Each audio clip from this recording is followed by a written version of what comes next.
Hey garden friends, we are firing up the pressure canner today and we're going to do a meal in a jar.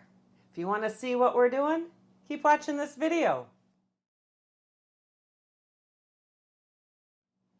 Yes, I said it. We're doing a meal in a jar, pressure canning today. It's the first time I'm getting the pressure canner fired up this year, and today we are going to do pot roast in a jar. There's just times where, I work 10 hours a day, 4 days a week, and usually Mondays are a tough day to get dinner going. So having a meal in a jar, I'm hoping 7 of them, and this will help on those nights that we want to just throw something in a pot and fire it up, and then neither one of us have to cook except to heat it up. All the pre-work is already done. I'm going by this recipe pretty much in this ball canning book. I've already diced up my potatoes, the carrots, the onions, the celery, the beef, which is a chuck roast, the slices of garlic, 1 clove of sliced garlic for each jar, and then the onions. These are from my garden. The carrots and celery are organic from Costco, and these potatoes are from our neighbor's garden down the road. And then we have the Redmond's real salt, a bay leaf, organic pepper, and what's not in the recipe is the garden oven roasted aroma tomato powder that I roasted this up this year, just a few weeks ago. So I am going to add that, because you could add dry red wine, but I'm going to do the roasted tomato instead. The last time I made stew with some red wine, I don't know if I put too much in or didn't use the right wine. It just didn't quite work out. So we're going to skip the wine this time and use the oven roasted tomato powder. And I've got my jars. They've already been washed. The lids have been washed. The bands have been washed.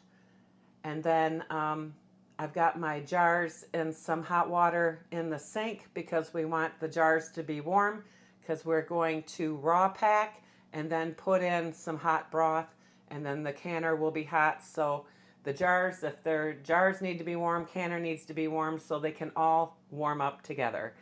So I've already got some water in my canner. Let's go take a look. So I've already got the water in the canner, and we need 3 inches of water for the All-American. And what I did was I used my debubbler and measured 3 inches on there, and then add my water up to that line. I got that idea from Heather from the Needy Homesteader, which is an awesome idea. And so, and then I also have some broth over here that I'm warming up as well. So let me get my jars out and we're going to start packing. So I have 6 quarts with 1 pound of meat in each.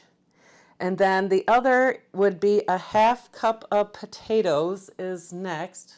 These are diced and peeled potatoes, so we're going to do a 1/2 cup in each.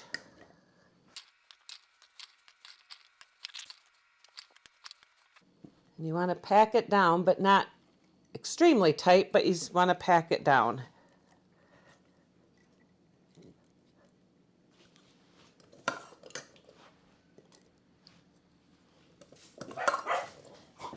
Okay, UPS just showed up, and so my dogs were kind of going crazy, so I had to pause the film a little bit. So we got the potatoes in, and next is a 1/2 cup of onions.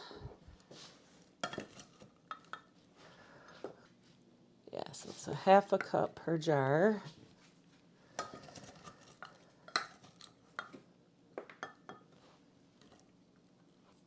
I think I'm going to get my seasonings in there next.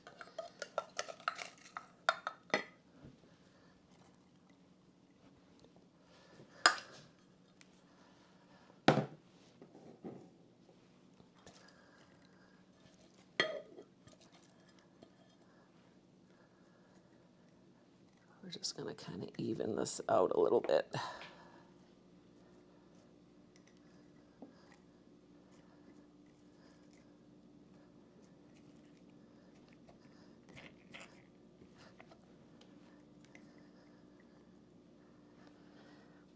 Yes, I'm a messy cook, so I do, but I clean it up as I go along, but I'm definitely a messy cook.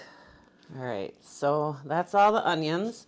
All right, let's do the seasoning next. Okay, I am going to do a teaspoon of Redmond's real salt, a half a teaspoon of black pepper,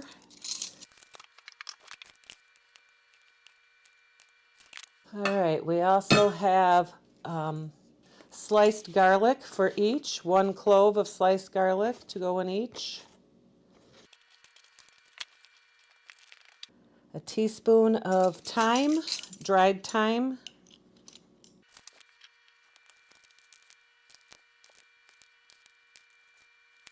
Let's see, I want to tap them down a little.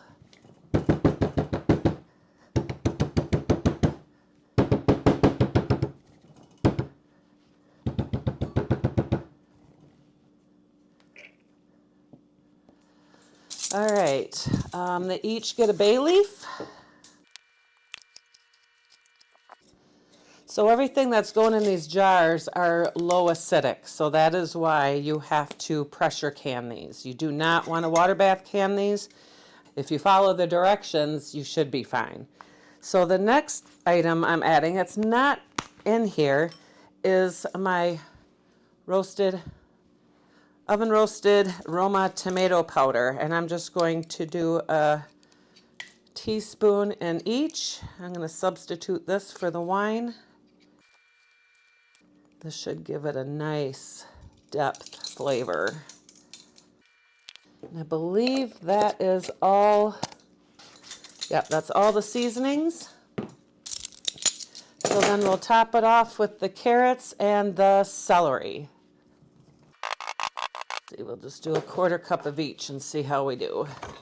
Looks like I got way too many carrots, but I can go ahead and blanch them and dehydrate them, I guess.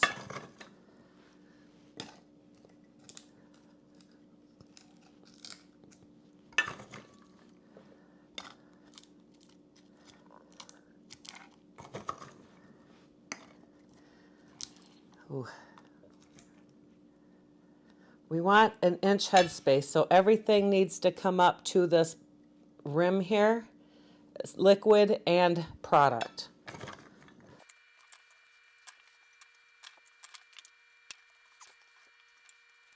All right, now the celery.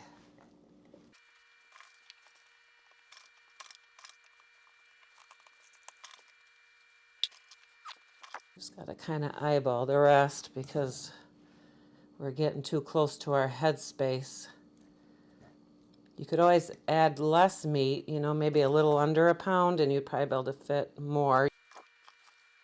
All right, I think we're ready for the liquid. The thing that took the longest was cutting up all the stuff, especially the meat. I think the meat took me like an hour to cut. The vegetables were about an hour to cut. So it probably took me about 2 hours to get this all prepared. And then, yeah, so let's go ahead, and I've got some beef broth here that's been heated up.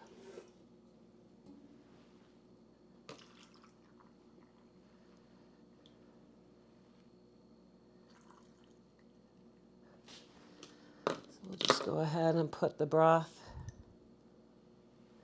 in all of it, and then we'll adjust our headspace on all of them.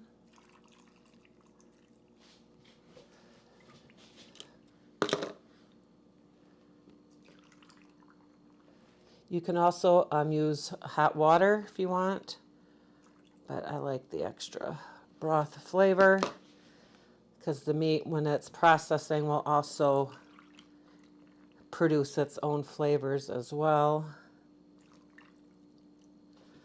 I got too much broth too. Oh well. Oops. Well, that was good.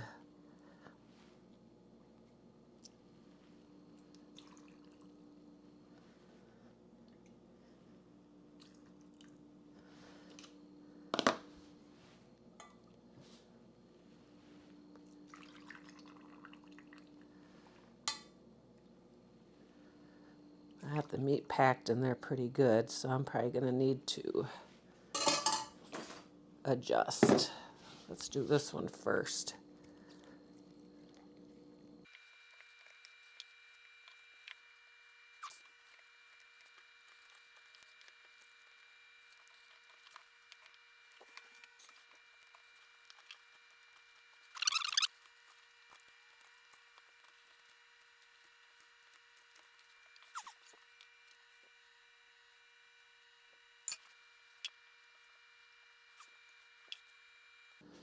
The reason why you don't want to go above that 1-inch headspace is because you don't want to risk siphoning, where the part of the juices come out in the canner. You want your canner water to be clean when you're done and not have any siphoning. You don't want to lose all that deliciousness.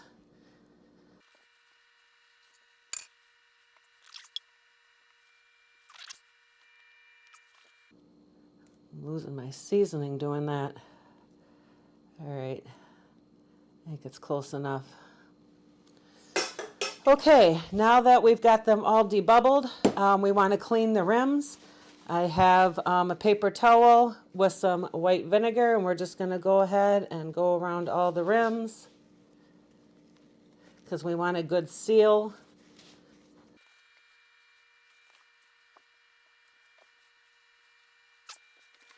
Okay, now that we've got, we debubbled, we checked the headspace, we don't want my greasy fingers on there.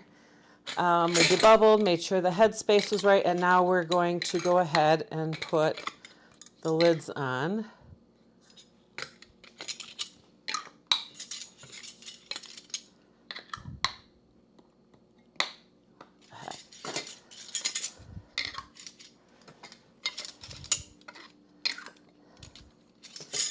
And then you just put them on finger tight.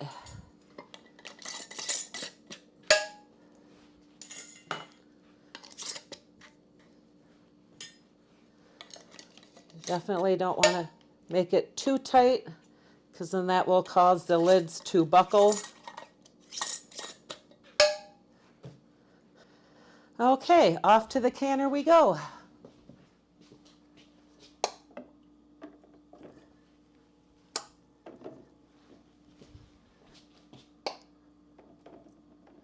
You can actually fit 7 jars in here, but we're only going to do 6 today.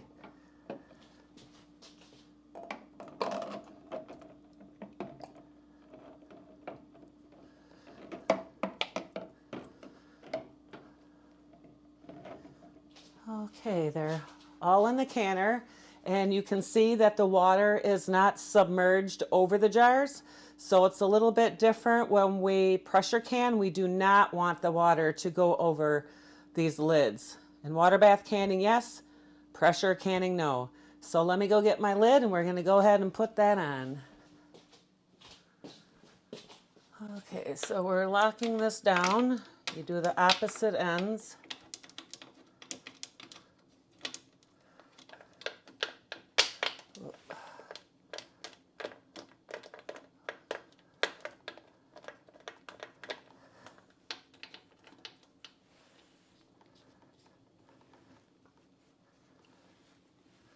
All right, and then you just kind of go on the opposite ends and tighten them down.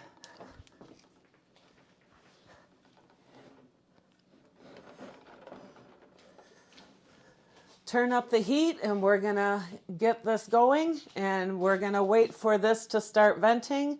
Once this starts venting, we want to vent it for 10 minutes, and then we'll put the weight on.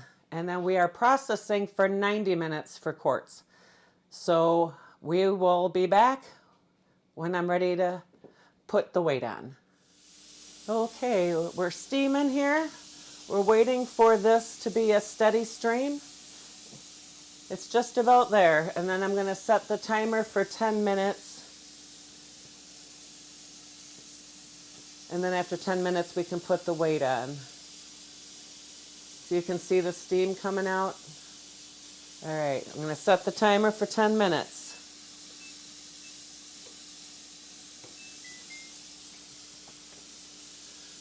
We'll be back in 10 minutes when I go to put the weight on. Okay, we've been venting for 10 minutes. I am going to put my weight on. For my altitude, it is 10 pounds. Double check, where you live, what weight you should set yours at, but mine's going to 10. Whew, that quieted things down a little. All right, so now we're going to wait until we can kind of get this up to 10 pounds of pressure, and we start jiggling, doing the little hula dance, and yeah, and then we'll set the timer for 90 minutes. This needs to process for 90 minutes, but we're waiting to get up to pressure. Be back in a minute. All right, we just started the little jiggle. The gauge just hit 10 pounds, and we'll just kind of keep an eye on it. Let's see if I need to back the heat off at all. I think I will, just a little bit.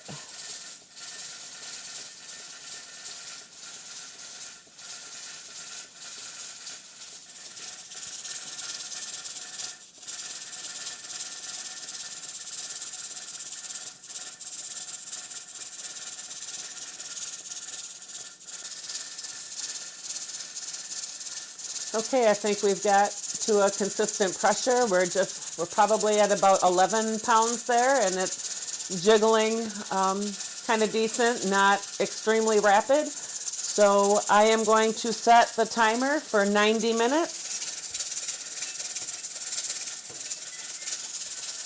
And we will see you in an hour and a half. And once the hour and a half is done, we're just going to shut the heat off and not touch it until this comes back down to 0. So we will see you when 90 minutes is up. Down to the last 5 seconds.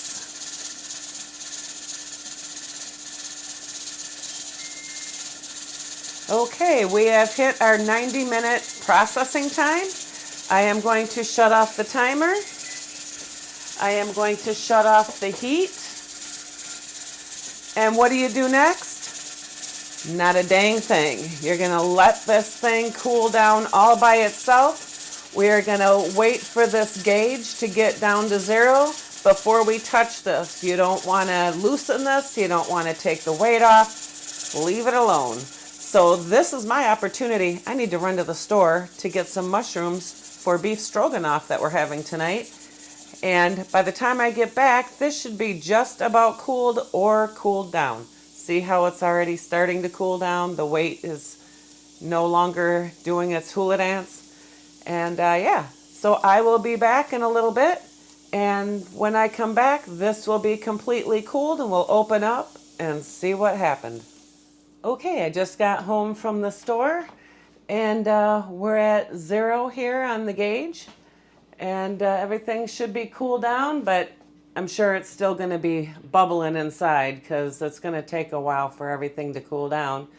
Husband just called. He's on the way home, so let's open this up so I can start working on dinner. We'll take this off right away. Let me use, that's hot. Did you hear that?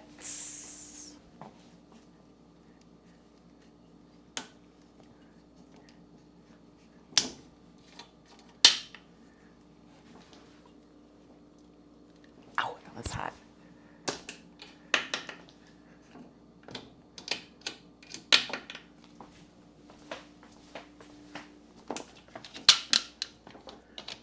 All right, how to get that other one. It's on there pretty tight. Oh, there it goes. Just needed a little help. All right, so when lifting the lid off the canner, let me get a hot pad. You want to definitely not open it up towards your face.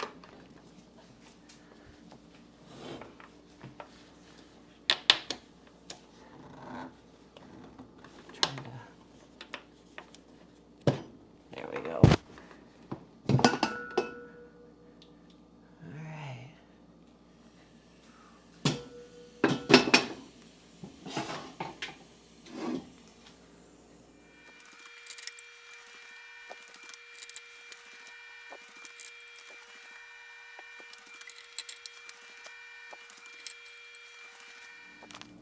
So there you have it, the 6 quarts. I'm just waiting to see if any of them are, I'm gonna seal. Hopefully they do. Ooh, ooh, it's that water. But they should, you can see there's still bubble in here. So they're still they're cooking. I did have some siphoning. I did try to get it down to the 1-inch headspace. Maybe I needed to bring it down a little bit more. But hey, for the first time, I think it's a success, and it should taste good either way, right? So again, I followed the recipe from the new ball canning and preserving cookbook. I'll leave a link in the description box below. I did pick that up from Amazon. The recipe is inside. It is copywritten, so I can't write it in, but I can give you a link to the book. And yeah, so we have 6 meals here, because this will be good for me and my husband, because if we split this in half, it'll probably almost be more than enough for the both of us. So there's definitely 6 meals here ready to go. Just heat up in the pan. That's awesome. I hope you enjoyed this video. Please smash that like button with that thumbs up, and share this video with anyone who might be interested in doing pot roast in a jar. Thank you for watching, and I hope you join me in the next video. God bless. Happy canning.